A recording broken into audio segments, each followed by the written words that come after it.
우리가 한 단계 성장하고 한 단계 성숙해 나간다는 것은 과거를 넘어설 때만이 그 단계를 넘어갈 수가 있습니다. 우리나라가 예전에는 땅에만 머물러 있던 우리나라가 나로우의 발사를 통해서 우주의 시대로 열어가게 되었던 것을 우리가 알 수가 있습니다. 우리는 그동안 꿈만 꾸었지 과연 우리가 우주에 갈 수 있는 나라가 될 수 있을까?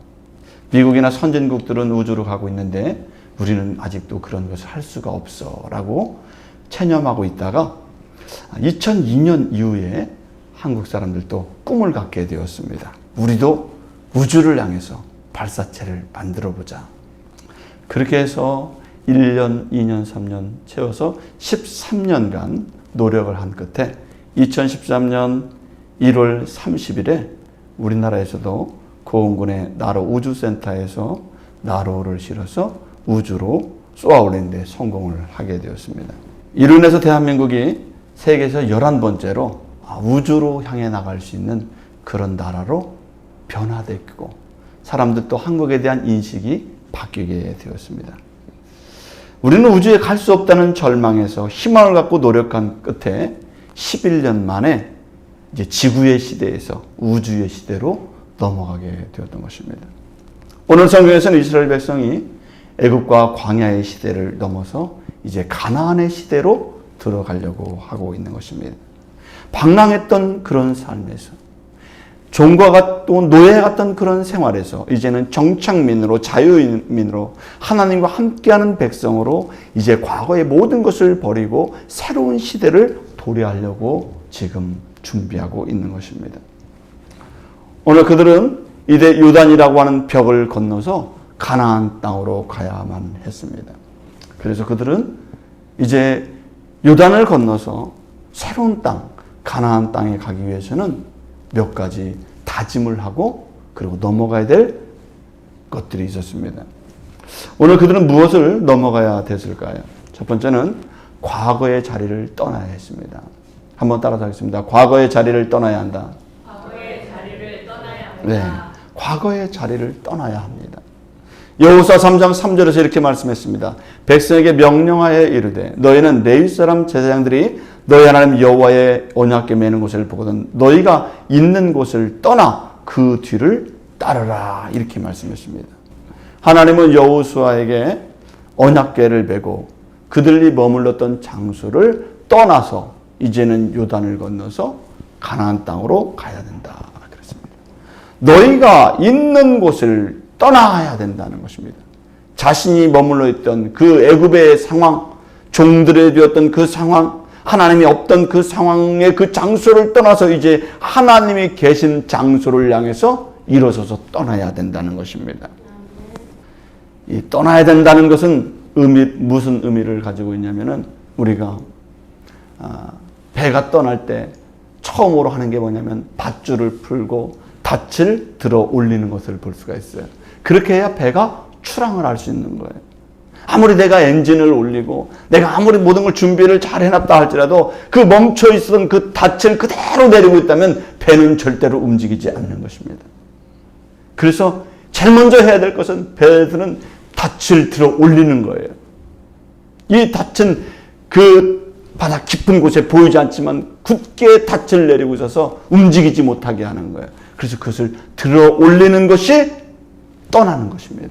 이스라엘 백성은 과거의 덫에 그 덫에 걸려 있었어요. 내려놓고 있었어요. 아직도 애굽의 종의 생각을 가지고 있는 거예요.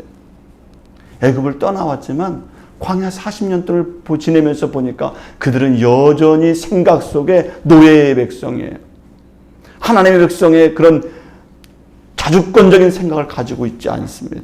앞으로 더 이상 나가지 못하고 있습니다. 과거에 머물러 있어요. 옛날에 그 사고방식에 주저앉아 있는 것입니다. 그래서 주님께서는 하나님께서는 말씀하시는 거예요. 너는 일어나서 이 자리를 떠나서 요단강을 건너가야 된다. 이렇게 말씀하고 있는 것입니다. 예수님도 보면은 사역을 하실 때 38년 된 병자에게 말씀하셨어요. 너희가 앉았던 그 자리에 들 것을 들고 일어나라고 말씀하고 있어요. 38년 된 병자가 자기가 앉아있던 그 자리에 돗자리가 있었어요. 얼마나 소중하게 준비했습니까? 돗자리를. 어디에? 베데스다 연못가에. 그 돗자리에 38년 동안 그 좋은 것이라고 앉아서 있었는데 주님께서 말씀하셨어요. 내 자리를 들고 일어서라는 거예요. 그래야 네가 이 자리를 박차고 베데스다라고 하는 이 병든 곳에서, 이곳에 환자들만 모여있는 곳에서 너희들이 진정한 자유와 기쁨과 주님이 함께하는 새 삶을 살게 된다고 하는 것을 말씀할 때 내 자리를 들고 일어서라라고 말씀하셨어요. 오늘 많은 사람들이 연수가 지남쯤에도 불구하고 새로운 시대가 도래했음에도 불구하고 주님을 믿으면서도 여전히 과거의 자리에 돗자리를 깔고 앉아서 더 이상 일어나지 못하고 움직이지 못하고 새로운 믿음의 삶을 시작하지 못하는 사람들이 있는 것입니다. 오늘 과거에 우리의 주저앉았던 믿음 없던 삶, 부정적이었던 삶, 주님과 함께하지 못했던 삶에서 주님과 함께하는 삶으로 일어서기를 주의 이름으로 축원합니다. 우리의 믿음을 주저하게 만드는 것이 무엇일까요? 나도 일어서고 싶어요. 나도 움직이고 싶어요. 그런데 우리를 움직이지 못하게 하는 것이 무엇일까요? 그것이 바로 망설임인 것입니다. 망설임. 망설임이라고 하는 것은 우리가 생각은 있는데 태도를 결정하지 못하는 거예요. 결정을 못 내리는 거예요. 그래서 망설이는 거예요. 많은 사람들은 이걸 결정장애라고 얘기해요. 뭘 결정을 못해요. 물건을 살 때 시장에 가면은 남자들이 와이프랑 안 다니려고 그래요. 시장에 가면 안 다니려고 그래요, 남자들은. 왜? 남자들은 와이프랑 시장 다니면서 머리가 막 쥐가 나려고 그래요. 그래서 시장을 같이 갔는데 남자들은 거의 미칠 지경에 이르러요. 왜? 이 집을 갔는데 마음에 안 들어. 저 집에 가도 안 들어. 그래서 남자들은 이 여자들하고 같이 시장 보는 걸 너무너무 힘들어해요. 왜? 여자들은 막 보고 결정을 하는데 남자들은 딱 가서 이거 짚고 그냥 가버려요. 그 틀린 거예요. 어떤 집은 짜장면을 시킬지 짬뽕을 시킬지 계속 헷갈려요. 어떤 걸 먹을까? 그 집 가서도 계속 망설여요. 밥을 먹을지 오늘 라면을 끓여 먹을지 늘 망설이게 돼요. 망설이게 되는 거예요. 결정을 잘 못 내리는 사람이 있어요. 결정했다가도 또 반복하고 물건을 샀다가 또 반품하고 계속 우리는 망설임 속에서 우리 인생을 현재에도 살아가고 있는 것입니다. 그런데 그것이 어디에도 미치고 있다고요? 신앙생활에서도 우리가 그 망설임이 계속해서 이어지고 있다는 것이 문제인 거예요. 신앙생활 하는데도 늘 망설여요. 어떻게 할까 망설여요. 신앙생활 하면서 우리의 과거를 돌아보면 10년 전에도 내가 망설이더니 올해도 보니까 망설이고 있어요. 올해는 성경을 좀 읽어봐야지. 그랬다가 또 주저앉고 또 못 읽고 10년 동안 반복하는 경우가 있어요. 나도 이제부터 봉사를 해야지 해놨다가 또 어떤 일이 생기고 하다가 또 못해요. 오늘 우리는 결단을 해야 요단을 건너갈 수가 있고 하나님이 주신 가나안 땅을 차지할 수가 있고 하나님의 축복을 경험할 수 있는 놀라운 은혜를 입게 될 줄로 믿습니다.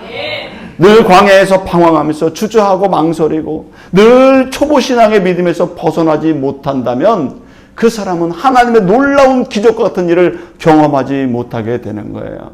그래서 우리는 가나안을 가기 위해서 요단을 건너고자 일어서야 될 줄로 믿습니다. 망설임을 이제 다 버려버리고 이제 주님의 믿음을 향해서 말씀을 믿고 일어서서 움직이는 자들이 되기를 주의 이름으로 축원합니다.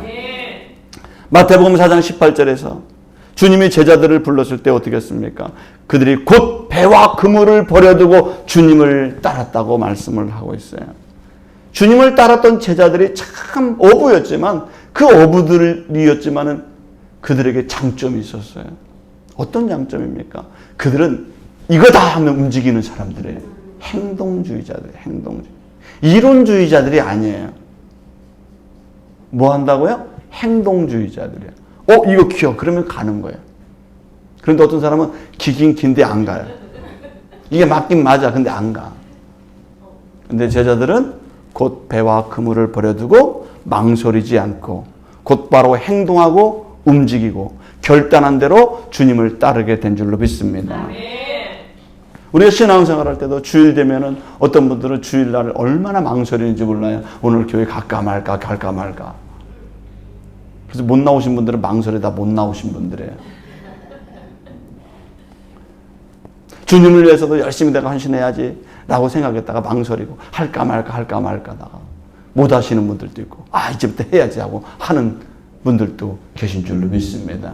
여러분들이 올해는 망설이지 말고 주님 앞에 결단하고 한 걸음 더 올라갈 수 있기를 주의 이름으로 바랍니다. 아멘. 계단을 올라갈 때도 한 계단을 딱 올라가야 되는 거예요. 그래야 10계단, 100계단을 올라갈 수 있는 줄로 믿습니다. 아멘. 한 걸음을 떼는 게 중요해요. 우리나라의 속담에 그랬어요. 시작이 반이다 그랬습니다. 시작하는 것이 그만큼 중요하다는 것입니다. 아멘. 그래야 우리는 움직일 수 있는 믿음의 사람이 되길 주의 이름으로 축원합니다. 아멘. 여호수아는 말했습니다. 여호수 3장 6절에서 이렇게 말씀했어요. 여호수아가 또 제사장들에게 말하여 이르되 언약궤를 메고 백성 앞서 건너라 하매 곧 언약궤를 메고 백성이 앞서 나아가니라. 여호수아 3장 3절에서는 이렇게 말했습니다. 백성에게 명령하여 이르되 너희는 레위 사람 제사장들이 너희 하나님 여호와 언약궤 메는 것을 보던 너희가 있는 곳을 떠나 그 뒤를 따르라 그랬습니다. 제사장들은 언약궤를 메고 백성들은 그 제사장 뒤에서 따라가라 그랬습니다. 나아가라. 결단하고 먼저 앞으로 나아가라 그랬습니다. 제사장들이 먼저 앞으로 나아가라 그랬습니다. 리더자들이 먼저 앞으로 나아가라. 하나님께 헌신한 자들이 먼저 나아가라. 그러면 누가 따라온다고요? 백성들이 따라오게 된다는 거예요. 교회에서는 먼저 믿으신 분들, 직분이 있는 분들, 더 하나님께 헌신된 사람, 일찍 부르신 분들이 먼저 앞으로 헌신하며 나가야 될 줄로 믿습니다. 뭘 메고 가야 된다고요? 법궤를 메고 말씀을 메고 앞으로 나아가면 하나님께서 백성들과 함께 요단을 건널 수 있는 능력을 허락해 주신다는 것을 오늘 기억해야 될 줄 믿습니다. 여러분, 하나님 앞에 먼저 헌신하는 사람들이 있어요. 우리 먼저 헌신하는 사람들이 있고요. 헌신하는 걸 보고 나중에 헌신하는 사람들도 있는 줄로 믿습니다. 오늘 성경에서는 말씀했어요. 제사장들은 언약궤를 메고 요단을 먼저 들어가라는 거예요. 요단강은 흘러내리고 있는데 물이 흐르고 있는데 거길 들어가라는 거예요. 그 사람들은 안 들어가려고 그래요. 내가 왜 요단강을 어떻게 들어가? 그러나 말씀을 의지해서 들어갔을 때 요단이 갈라지게 되고 요단 흐르던 물이 멈추게 된 줄로 믿습니다. 그게 바로 기적의 역사예요. 사랑하는 성도 여러분, 우리가 언제든지 먼저 하는 것은 대단히 힘든 일이에요. 앞서가는 일은 힘든 것입니다. 왜냐하면 가보지 않은 길이기 때문에 그래요. 그러나 우리가 말씀을 믿고 가는 것입니다. 법궤를 어깨에 메고 가는 것입니다. 주의 말씀을 의지해서 가는 줄로 믿습니다. 베드로도 얘기했어요. 내가 밤이 맞도록 물고기를 잡은 것이 없지만은 내가 말씀에 의지하여 그물을 내리리다 그랬어요. 베드로가 그물을 내렸던 것은 주님의 말씀을 의지해서 내렸던 것이지 자기의 생각을 믿고 내린 게 아니에요. 주님의 말씀을 의지하여 그물을 내리리다 했을 때 놀라운 그물이 찢어질 만큼 많은 고기를 잡았다고 성경에서 말씀하고 있는 줄로 믿습니다. 말씀에는 능력이 있어요. 행동하는 사람이 고기를 잡을 수 있는 줄로 믿습니다. 생각만 하고 그물을 안 내리면은 아무 고기가 잡히지가 않아요. 베드로의 믿음은 그래서 주님이 칭찬하시는 거예요. 내가 말씀에 의지하여 그물을 내리리다. 말씀에 의지해서 이 죄악의 자리, 이 과거 노예의 자리, 이제 이 애굽의 종살이의 자리에서 일어나서 요단을 건너서 가나안 하나님이 다스리는 나라로 가겠나이다. 거기를 떠나야 된다고 말씀하고 있는 것입니다. 오늘 올해 우리는 절망의 자리, 후회스러운 자리, 믿음 없는 자리, 그리고 하나님이 없는 자리를 떠나서 하나님과 함께하는 믿음의 자리, 축복의 자리로 우리의 삶의 모습이 움직여지기를 주의 이름으로 축원합니다.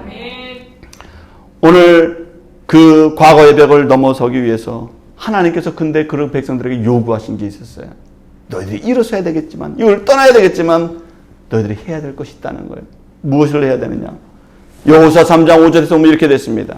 여호수아가 또 백성에게 이르되 너희는 자신을 성결하게 하라. 여호와께서 내일 너희 가운데에서 기이한 일들을 행하시리라 그랬습니다. 내가 너희에게 기이한 일을 행할 것이고 너희에게 복을 내려줄 것인데 요단을 건너기 전에 너희가 해야 될 것이 있다는 것이에요. 너희들을 스스로 성결하게 하라 그랬습니다. 성결하게 하라. 성결이라고 하는 것은 몸과 마음을 깨끗하게 하는 거예요. 가나안 땅에 들어가고자 하는 백성들에게 하나님께서 그들에게 요구하신 것이 무엇이냐면 너희들 안에 성결함이 있어야 되겠다 그런 것입니다. 성결. 하나님은 외모를 보지 않는 줄로 믿습니다. 하나님은 그 사람의 중심을 보는 줄로 믿습니다. 가나안 땅에 그냥 들어가면 될 텐데 하나님께서는 그 가나안 땅을 되는 대로 네 욕심과 욕망과 네 마음속에 있는 이 애굽의 그 노예의 백성의 그 근성을 가지고 들어가서는 안 된다는 거예요. 그러면 그 땅도 또 여전히 노예 백성들이 사는 땅이 된다는 거예요. 과거의 사고방식, 잘못된 사고방식을 가지고 가나안 땅에 가면은 너희들은 또 애굽의 종살이 같은 삶을 또 살게 된다는 거예요. 그렇기 때문에 너희들의 마음의 상태를 바꾸어야 된다는 거예요. 그러기 위해서는 하나님께서 주시는 성결한 마음을 갖고 그 땅에 가야 된다고 말씀하고 있는 줄로 믿습니다. 하나님은 우리가 성결할 것을 요구하고 있어요. 성결하기 위해서는 어떻게 해야 될까요? 성경에 보면 구약에서 우리에게 반복되는 말씀을 하고 있는데 성결하기 위해서는 너희 옷을 찢지 말고 마음을 찢으라 그렇게 했어요. 무엇을 찢으라고요? 마음을. 예, 옷을 찢지 말고 마음을 찢으라 그랬어요. 이스라엘 백성들은 유대인들의 특징이 뭐냐면은 자기가 잘못하고 후회했을 때 뭐 한다고? 옷을? 성질이 아주 안 좋은 것 같아요. 옷을 찢어. 애통하다는 의미로 옷을 찢어요. 그것이 유대인들의 관습적인 모습입니다. 오늘 설교 듣고 가고 집에 가고 남편 앞에서 사람들 앞에서 옷을 찢으면 안 돼요. 근데 유대인들은 그렇게 애통하는 마음으로 옷을 찢었습니다. 후회하는 마음으로 옷을 찢었습니다. 그런데 하나님께서 말씀하셨어요. 그런데 너희들이 옷은 찢긴 찢는데 무엇을 안 찢고 있다고요? 마음은 안 찢고 있었어요. 그것을 하나님이 지적하시는 거예요. 우리가 하나님 앞에 예배를 드릴 때 우리가 때로 회개를 하기도 합니다. 우리가 하나님 앞에 참 기도를 간절하게 하기도 합니다. 그런데 외적인 언어에 그치지 말고 우리의 중심이 통회하는 마음으로 하나님께 나올 때, 우리 마음을 정말 애통하게 찢었을 때 하나님께서는 그 상한 마음을 가까이 하시고 치유해 주시는 줄로 믿습니다. 이 성결이라고 하는 것은 신앙 용어로는 성화예요. 성화야. 거룩한 단계, 깨끗하게 해서 정화된 단계로 이르는 것을 얘기하고 있습니다. 그래서 우리는 예수를 믿은 다음에 어떤 단계로 들어가면 성화의 삶을 향해서 나가게 되는 것입니다. 우리가 회개를 한다는 것은 우리 자신을 성결하게 한다는 것을 의미하는 거예요. 오늘 성경에 보니까 너희 스스로 성결케 하라고 말씀하셨어요. 회개는 누가 시켜주는 게 아니에요. 집사님, 권사님, 내 죄를 좀 회개시켜 주세요. 대신 나를 위해서 회개 기도 좀 해주세요. 이렇게 한다고 되는 게 아니에요. 잘못은 누구 앞에 누가 기도해야 돼요? 내 자신이 기도를 해야 되는 거예요. 너희 스스로 성결케 하라는 것입니다. 철저하게 마음을 돌이켜서 새로운 마음을 가지고 하나님의 자녀로서 가나안 땅에서 이제 하나님의 백성으로 살기를 스스로 마음 다짐을 각자가 다 하라는 거예요. 장정이 60만이면 60만 명의 그 사람들이 다 각자가 하나님 앞에 스스로 성결하게 하라는 거예요. 제사장만 대표로 해서 스스로 성결하는 게 아니라는 거예요. 모든 백성이 다 하나님 앞에서 스스로 자기 자신을 성결케 한 후에 요단을 건너가라고 말씀하고 있는 줄로 믿습니다. 우리가 예배는 하나님 앞에 우리가 모여서 하나님께 예배를 드리지만 여러분 각자의 마음은 하나님 앞에 각자 스스로 회개하고 각자 스스로 하나님께 은혜를 입는 이 시간이 되기를 주의 이름으로 바랍니다. 그래서 우리는 각자 하나님 앞에 성결한 삶을 살아야 됩니다. 은혜는 개별적인 줄로 믿습니다. 다른 사람이 은혜 받았으니까 나도 은혜 받은 게 아니에요. 은혜는 다 개인적인 줄로 믿습니다. 저 사람이 천국 갔다고 내가 천국 가는 게 아니에요. 천국은 개별적인 줄로 믿습니다. 그래서 나는 내 스스로를 준비해야 되는 거예요. 옆 사람이 성공하면 나도 성공한 건가요? 옆집이 장사가 잘 되면 나도 잘 된 건가요? 그게 아니잖아요. 다 하나님 앞에는 개별적인 거예요. 그래서 하나님께서는 스스로 성결하게 하라고 말씀하고 있는 것입니다. 오늘 우리는 성결하게 하지만 우리 스스로는 완전하게, 완벽하게, 퍼펙트하게 우리는 성결하게 되지 않아요. 그렇기 때문에 우리는 누구를 의지하는 것입니까? 예수 그리스도의 보배로운 피로서만이 우리는 거룩하게 되는 줄로 믿습니다. 베드로전서 1장 17절에서 19절에서 이렇게 말씀했어요. 외모로 보시지 아니하시고 너희가 알거니와 너희 조상이 물려진 헛된 행실에서 대속함을 받은 것은 은이나 금같이 없어질 것으로 된 것이 아니요 오직 흠없고 점없는 어린 양 같은 그리스도의 보배로운 피로 된 것이니라. 그랬습니다. 너희들의 죄가 사해지고 너희들이 깨끗해진 것은 금이나 은으로 너희들이 돈으로 깨끗해지는 것이 아니다. 무엇으로 깨끗해진다고요? 흠없고 점없는 어린 양 그리스도의 보배로운 피로만이 너희들이 깨끗하게 질 수 있다. 그런 것입니다. 우리의 진정한 성결은 예수 그리스도의 보배로운 십자가의 은혜로서 우리 죄가 깨끗하게 될 줄로 믿습니다. 그것이 진정한 성결이라는 사실을 우리가 기억해야 되는 거예요. 성경은 우리가 성결하고 깨끗하게 될 수 있는 것은, 하나님이 볼 때 여러분들 깨끗하게 볼 수 있는 것은 그리스도의 보배로운 피로서만이 여러분들이 깨끗하다고 인정을 받게 되는 것입니다. 히브리서 9장 16절에서 22절에서 이렇게 말씀했어요. 첫 언약도 피 없이 세운 것이 아니니 율법을 쫓아 거의 모든 물건이 피로써 정결하게 되나니 피 흘림이 없은즉 사함도 없느니라. 그랬습니다. 히브리서에서는 피로써 정결하게 된다 이렇게 말씀했어요. 우리 피로 정결하게 되는 것이 아니라 예수 그리스도의 흠없고 점없는 보배로운 피로써 우리가 죄사함을 받고 깨끗해질 수 있다고 성경은 말씀하고 있는 것입니다. 사랑하는 성도 여러분, 하나님은 여러분들이 정결한 사람이 되기를 원하는 줄로 믿습니다. 이스라엘 백성이 가나안 땅에 성결한 모습으로 들어가기를 원하는 줄로 믿습니다. 하나님이 오늘 우리가 예배를 통해서 어떻게 되기를 원하실까요? 여러분들이 하나님 앞에 깨끗하고 성결한 사람이 되기를 원하는 줄로 믿습니다. 그래 아름답지요. 하나님 볼 때. 외모는 보지 않아요. 하나님은 무엇을 보신다고요? 우리 마음의 중심을 본다고 성경에서 말씀하고 있어요. 그러니까 하나님이 좋은 거예요. 하나님이 외모를 봤으면 유명한 조인성 같은 사람만 천국 가는 거예요. 나 같은 사람은 못 가는 거예요. 못생겨서 못 가고, 키가 작아서 못 가고, 뚱뚱해서 못 가고, 안 되는 거예요. 하나님은 우리의 중심을 보시는 줄로 믿습니다. 우리 마음에 예수 그리스도의 보배로운 피로 깨끗하고 성결한 백성이 되었을 때 하나님은 그를 가나안 땅으로 인도하게 될 줄로 믿습니다. 그래서 하나님은 우리가 성결한 마음을 가지고 이 땅에서 여러분들이 부자가 되되 어떤 부자가 되냐? 깨끗한 부자가 되기 바랍니다. 우리 성도님들이 깨끗한 부자가 되기 바랍니다. 여러분들이 하나님 볼 때 올바른 시민이 되길 바랍니다. 아름다운 성도들이 되길 주의 이름으로 축원합니다. 그래서 서로를 대할 때 성결한 사람들이 되어야 되는 거예요. 그리스도인들은 그래서 날마다 변화되는 행동의 변화가 있어야 되는 거예요. 마음의 변화가 있어야 되는 거예요. 교회를 다니는데 하나도 변화가 없다. 안 되는 거예요. 그거는.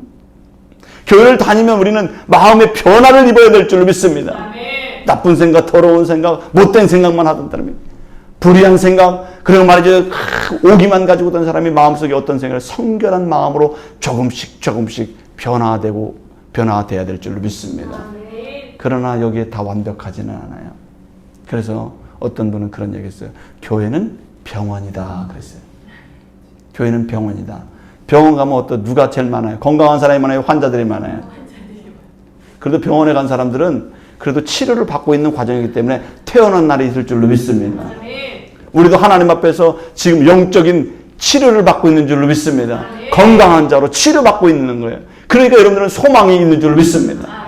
그런데 세상 밖에 있는 사람들은, 그리스도 밖에 있는 사람들은 아직도 치료를 시작도 안 했어요. 영적인 치료가 시작이 안 됐단 말이에요. 그래 얼마나 안타깝습니까? 중병에 걸렸는데도 주님 안에서 내면의 치료가 안 일어나고 있어요. 오늘 교회 안에서 여러분들이 성결한 사람으로 준비되는 거룩한 믿음의 사람들이 되기를 주의 이름으로 축원합니다. 그리고 우리는 과거를 떠나서 이제 믿음으로 가나안 땅에 들어가야 될 줄로 믿습니다. 오늘 성경에서는 강을 건너라 라고 말씀하고 있어요. 강 앞에서 망설여라 그렇게 하지 않습니다. 앞에서 망설이는 사람은 소용이 없어요. 나는 주님 강 앞에까지는 갔었습니다. 이거 소용이 없어요. 주님은 뭐라고 말씀하십니까? 요단강을 건너라 그랬어요. 요단강을 건너라 그랬지 요단강 앞에까지 구경하고 와라 이렇게 하지 않았어요. 나는 요단강 앞에서 체험을 했습니다. 주님. 거기 물이 참 맑대요. 그거 소용없는 거예요. 그거. 주님 어떻게 했다고요? 요단을 건너라 그랬습니다. 건너가야 되는 것입니다. 건넌다는 것은 이 벽을 넘어서는 것을 의미하고 있는 거예요. 경계선을 이제 넘어가는 것을 의미하고 있는 것입니다. 이 보이지 않는 요단이라고 하는 것은 요단 이쪽에는 이제는 애굽의 땅이에요. 그러나 요단을 넘어서면 이제 하나님이 다스릴 자유와 은혜와 하나님의 다스림과 통치가 있는 땅으로 우리가 들어가야 된다고 하는 것을 말씀하고 있는 것이에요. 그래서 거기에는 보이지 않는 벽이 있는 거예요.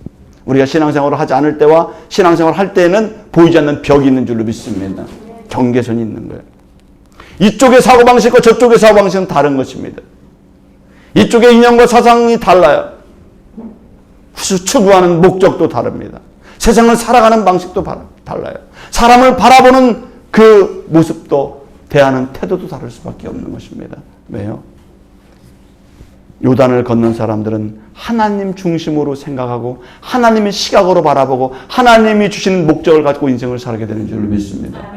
그러나 이제는 이 애굽의 사람들은 자신의 인간의 욕망만을 가지고 살아가는 사람이에요. 똑같은 사람인데 건넌 자와 건너지 않은 자가 다른 것입니다. 이스라엘 백성들에게 하나님께서는 더 이상 애굽을 잊고 가나안 땅으로 들어가라고 말씀하고 있는 것입니다. 북한에서 보면 탈북자들이 있는 것을 보게 돼요. 우리가 사실 북한하고 한국이 이게 대치하고 있는데 북한 똑같은 조선시대는 한 나라였잖아요. 우리가 한 나라였어요. 고려시대에도 한 나라였어요. 고구려 백제 삼국시대에도 우리는 다 같은 언어를 쓰고 있었어요. 근데 이제 우리는 나눠져 있어요. 나눠져 있어요. 사상도 다르고 생각도 다르고 이념도 다르고 목적도 다르고 그렇게 살아가고 있어요. 그런데 그곳에서 넘어온 탈북민들이 있어요. 탈북자들이 있어요. 그 사람들은 어디를 찾아왔어요? 자유를 찾아 넘어오는 사람들 있잖아요. 그 사람들을 보면 좀 대단해요. 목숨을 걸고 두만강을 넘어서 압록강을 넘어서 중국을 거쳐서 라오스를 거쳐서 한국에 찾아와요. 자유를 찾아와요. 강을 건넌 사람들이에요. 그 사람들. 자유를 찾아서. 그리고 이곳에서 와서 생활하는 수많은 탈북민들을 보면 정말 자기는 목숨 걸고 왔는데 이렇게 좋은 세상이 있다는 것을 알고는 너무너무 행복한 거예요. 그래서 북한에 있는 사람들에 대해서 너무 안타깝게 생각하잖아요. 여러분, 그 사람들은 강을 건넌 사람들이에요. 벽을 넘어온 사람들이에요. 벽을 넘어와 보니까 이곳이 좋다는 것을 알게 된 줄로 믿습니다. 그러니까 오늘 우리들도 과거에 머물러 있으면 안 되는 거예요. 두려움을 넘어서 성결한 백성이 되어서 하나님의 나라에 들어가서 이제 하나님이 주시는 그 위대한 하나님의 축복과 은혜를 경험하는 올 한 해가 되기를 주의 이름으로 축원합니다. 하나님은 여호수아에게 말씀했어요. 여호수아 3장 8절 너희가 요단 물가에 이르거든 요단에 들어서라 하라 그랬어요. 너희의 하나님 여호와의 말씀을 들어라 이렇게 말씀했어요. 요단에 어떻게 하라고요? 요단강에 들어가라는 거예요. 물이 흐르고 있지만 거기에 들어가라는 거예요. 두렵지만 거기에 들어가라는 거예요. 여러분 우리는 요단강에 들어가려고 할 때 망설이게 돼요. 주저하게 돼요. 멈칫하게 돼요. 왜? 요단 물이 계속 흐르고 있기 때문에 그래요. 요단 물이 계속 흐르기 때문에 내가 거기 들어가면 죽을 수도 있고 요단에 넘어질 수도 있고 내 인생이 곤두박질 칠 수도 있고 요단강에 들어가면 내가 그동안 살아왔던 모든 것이 다 허물어지는 것 같고 38년 된 그 돗자리처럼 병자가 앉았던 그 돗자리 잊어버릴 것 같고 그래서 못 들어가는 경우가 있습니다. 주님께서 말씀하십니다. 요단 물가에 이르거든 요단에 들어서라 하라. 여호와의 말씀을 들으라 그랬어요. 여호와의 말씀을 들으시기 바랍니다. 그랬더니 어떻게 됐습니까? 여호수아 3장 17절에서 이렇게 말씀했어요. 그들이 요단강 물은 마르고 마른 땅으로 건너가게 되었다고 말씀하고 있어요. 하나님께서 요단강의 그 흐르는 물을 멈추게 한 줄로 믿습니다. 하나님께서 멈추게 하셨어요. 그리고 그들은 마른 땅을 건너서 젖과 꿀이 흐르는 땅으로 들어가게 된 줄로 믿습니다. 사랑하는 성도 여러분, 믿음이라고 하는 것은 그냥 바라보는 게 아니에요. 요단을 향해서 들어가는 줄로 믿습니다. 아멘. 죽음을 불사하고 들어가는 거예요. 그랬더니 누가 역사하시기 시작해요? 하나님이 역사하기 시작하는 것입니다. 저 물 때문에 두려워했는데 하나님이 물을 막아주시는 줄로 믿습니다. 아멘. 저 내가 물 때문에 두려워했는데 그 두려움을 막아주시는 줄로 믿습니다. 아멘. 하나님은 환경을 바꿔주시고 내 마음을 변화시켜 주시고 아멘. 그때부터 하나님이 내 속에 역사하기 시작하는 거예요. 아멘. 그러기 전에 우리가 어떻게 됩니까? 과거를 내려놓고 요단강을 건너서 가나안 땅을 향해 나갈 때 우리는 하나님의 그리스도의 보혈로 성결하게 하고 이 요단의 그 두려움을 넘어서 들어갈 때 기적의 역사가 시작되게 될 줄 믿습니다. 아멘. 여러분들 올 한 해 살아갈 때 여러분의 신앙의 삶 속에 진정한 변화와 진정한 하나님의 역사와 개입이 있는 이 복된 올 한 해가 되기를 주의 이름으로 축원합니다. 기도하겠습니다.